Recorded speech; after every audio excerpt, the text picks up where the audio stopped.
안녕하세요. 매일 새로운 사연을 전하는 읽어주는 사연 라디오입니다. 구독과 좋아요, 많은 공유 부탁드립니다. 오늘의 사연 시작하겠습니다. 안녕하세요. 결혼 생활 4년 만에 남편과 이혼한 30대 여성입니다. 인정하고 싶지 않지만 아까운 청춘을 남편 같은 사람을 만나서 참으로 부질없이 보낸 것 같아요.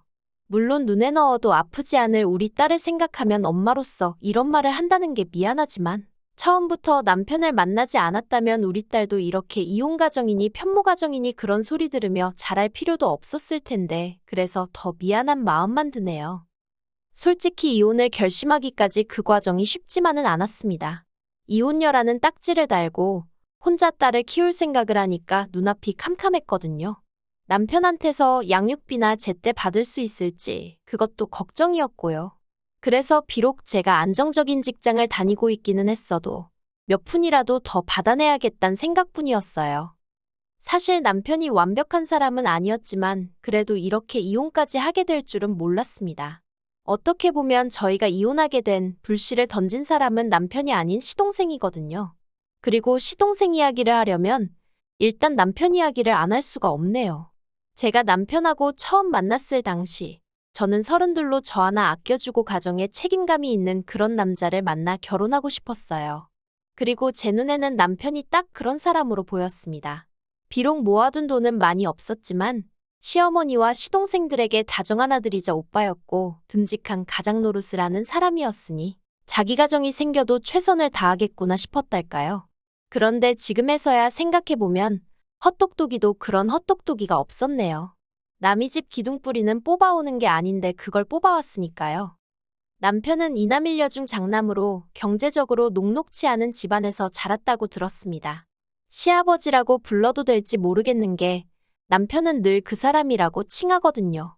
아무튼 그러니까 남편의 친아버지는 남편이 초등학교에 들어가던 시기에 술집 여자랑 눈이 맞아 집을 나갔답니다. 그리고 이후로 소식 한번 전하지 않다가 남편이 고등학교를 졸업하고 한참 현장에서 일하던 시기에 죽었다고 연락이 왔대요. 하지만 남편이나 시어머니는 원망이 컸고 시동생이랑 신우는 그런 아버지에 대한 기억이 거의 없었다고요. 그래서 장례 같은 것도 따로 안 치렀다 들었습니다.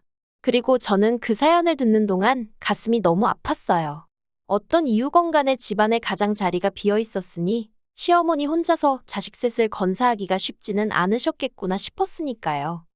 그래서 저는 진심으로 시어머니나 시댁 식구들에게 잘해주고 싶었습니다.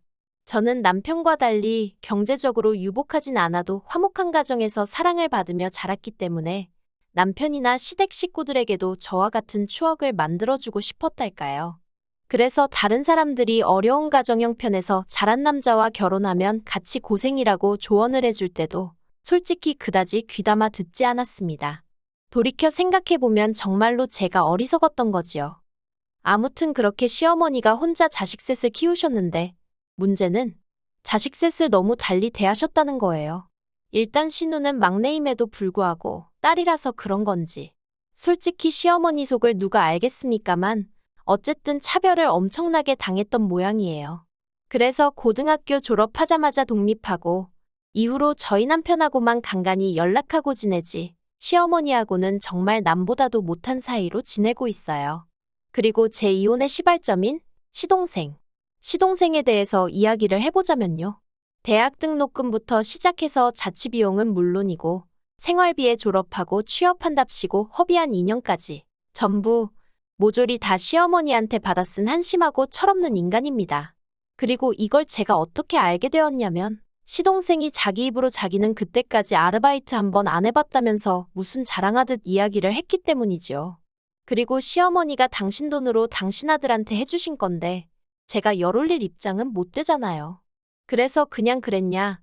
시어머니가 고생을 많이 하셨겠다고 돌려서 한마디 하고 말았는데 그나마 그것도 제가 무슨 뜻으로 했는지 눈치채질 못하더군요. 하지만 제가 정말 어이가 없고 시쳇말로 환장하겠다 싶었던 건 그 이후에 있었던 일입니다.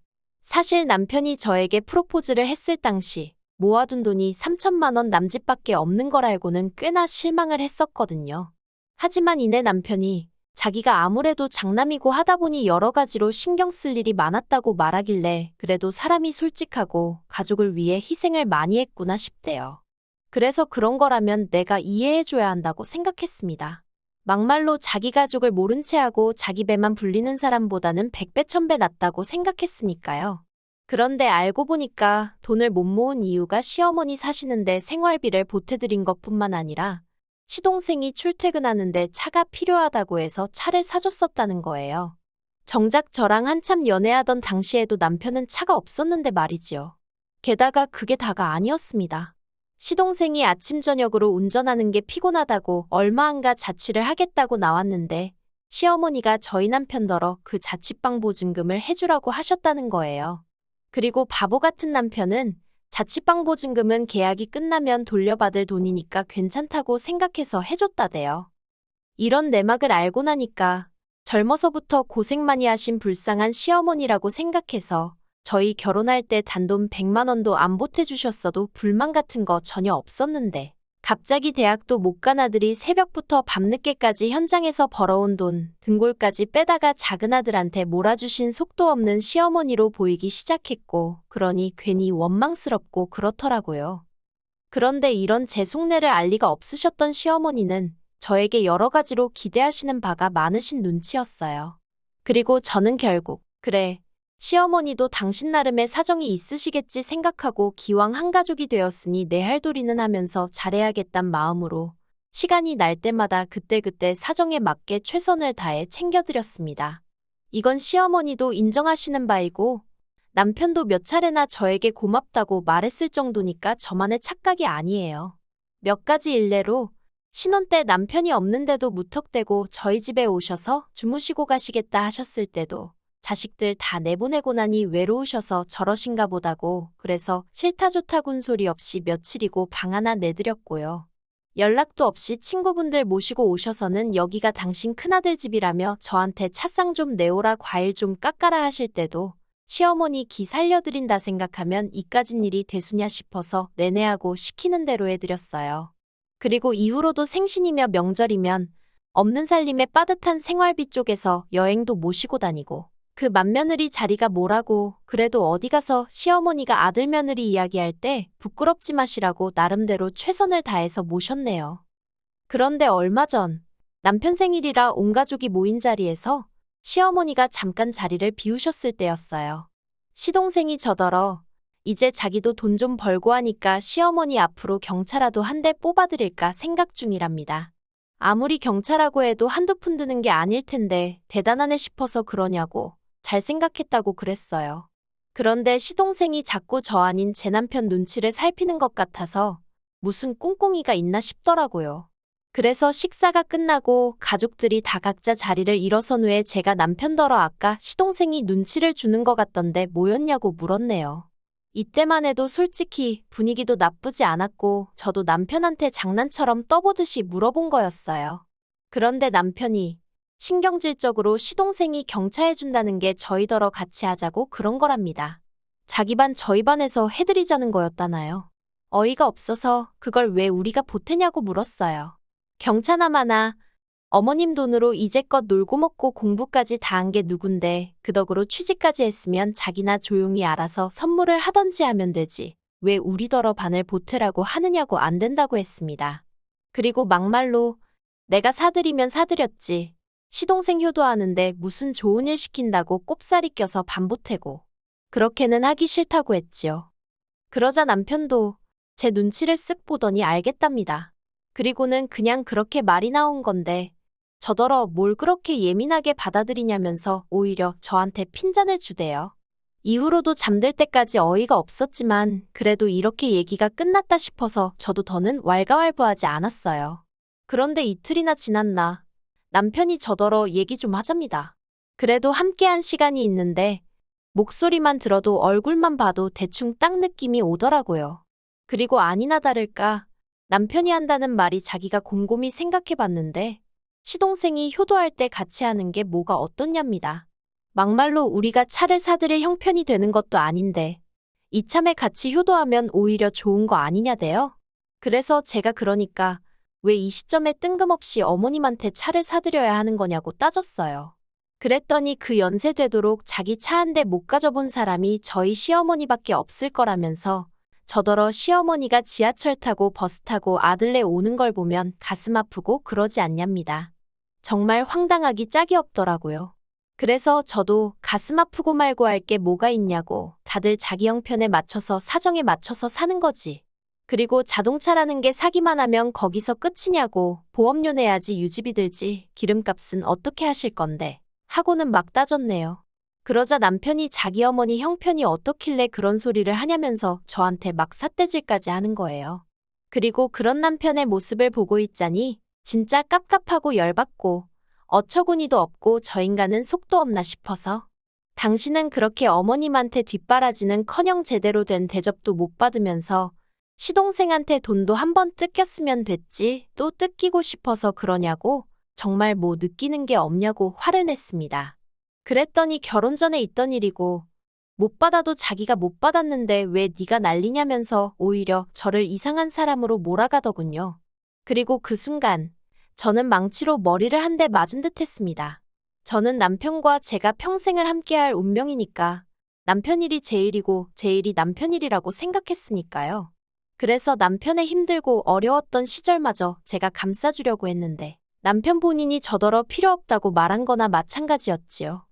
그래서 제가 남편더러 그럼 당신 능력으로 경찰을 해드리던지 버스를 사드리던지 마음대로 해라. 대신 앞으로 나는 시댁일에서 신경 끄겠다 했습니다. 나는 친정에 잘할 테니 당신은 당신 집에 잘하라고요. 그랬더니 남편이 자기는 일 때문에 바빠서 그렇게는 못한답니다. 그래서 그건 당신 사정이지 하니까 남편이 저더러 너는 맏며느리잖아 하고는 소리를 빽 지르는 거예요. 그리고 그 순간 아, 이 인간은 내가 뼈 빠지게 며느리 도리하는 건 좋으면서 어쩌다 내 목소리 한 번 내는 건 용납이 안 되는가 보다 싶은 게 더는 이렇게 살면 안 되겠다 싶대요. 그래서 제가 남편에게 그럼 나는 이 집에서 뭐냐고, 어머님 비위나 맞춰드리는 사람이냐고, 그런 거면 더는 그 짓거리도 못하겠다고 이혼하자 했습니다. 그랬더니 남편도 한다는 소리가 그까짓 거 경차 돈반 보태는 거 1,000만 원이면 뒤집어 쓸 건데 그깟 돈 때문에 집안 분란을 일으키고 시어머니 가슴에 대못을 박았다면서 자기야말로 저랑은 못 살겠답니다. 저한테 너무 실망했다나요. 그리고는 한다는 소리가 이혼 소리는 제 입에서 먼저 나왔으니까 제가 위자료를 줘야 된대요. 우리 딸이 아빠 없이 자라게 된 것도 전부 다 저 때문이라면서 그 어린 애한테 너는 엄마 때문에 이제 아빠 못 보고 사는 거야. 그 소리를 몇 번이나 하는 게 아니겠어요. 정말 또라이도 저런 또라이가 있나 싶어서 결국 그 길로 애 데리고 친정으로 나왔습니다. 그리고 저는 바로 변호사를 고용했어요. 정말 다행인 게 제가 벌어오는 돈으로 아파트 대출 갚고 적금 들고 비교적 굵직굵직한 일들을 처리했고 남편 월급으로는 각종 공과금이며 생활비로 다 사라져버렸거든요. 남편이 세금이 어쩌고 하면서 먼저 그렇게 하자고 해서 그대로 따라준 건데 그게 저에게 도움이 될 줄 누가 알았겠어요? 덕분에 온통 귀찮은 자비는 남편이 도맡아 정리해야 하는 상황이 되었더라고요. 그 꼴을 보는데 얼마나 고소하던지. 그리고 결론부터 말하자면 결혼 생활 기간이 4년이라서 많이는 아니지만 그래도 위자료 500 받아냈습니다. 그리고 아이 양육비는 남편이란 작자하는 꼬락서니를 봤을 때 절대로 매달 받아낼 수 있을 것 같지가 않더라고요. 그래서 아파트 대출이 많이 남아있긴 했지만 그래도 양육비를 일시에 받는 셈치고 아파트를 제가 갖기로 하고 이혼했어요. 솔직히 부동산의 어두운 남편은 이 아파트가 얼마나 가치가 있는지 모르니 당장 매달 양육비니 뭐니 안 나간다 생각하니까 좋았나 봐요. 제가 먼저 이렇게 하자 하니까 오히려 저를 바보 취급하면서 좋다고 사인하더라고요. 저렇게 어리석고 셈에 어두운 사람인 줄 모르고 그저 순하고 착하고 가족애가 넘친다고 좋아했던 제가 머저리였네요. 그리고 마침내 법적으로 남남이 되기 며칠 전 어머님께 전화가 걸려왔었어요. 어머님은 그래도 여자가 남자 없으면 고생이라고 저더러 참고 살라셨지만 제가 막말로 친정이 없는 것도 아니고 그렇다고 직업이 없는 것도 아니고 뭐 한다고 정신 빠진 인간 뒤치다꺼리나 해가면서 돈 벌고 애 키우며 살겠습니까? 어머님께 이런 전화도 이제 하지 마시라 불편하다 정중히 말씀드렸네요. 수화기 너머로 어머님 우시는 소리를 들으니까 마음이 편치 않았지만 남편 말대로 제 어머니도 아니고 남인데 뭐 그런 것까지 제가 신경을 쓰나 싶어서 제가 먼저 전화 끊었어요. 솔직히 저는 똥 밟은 거고요.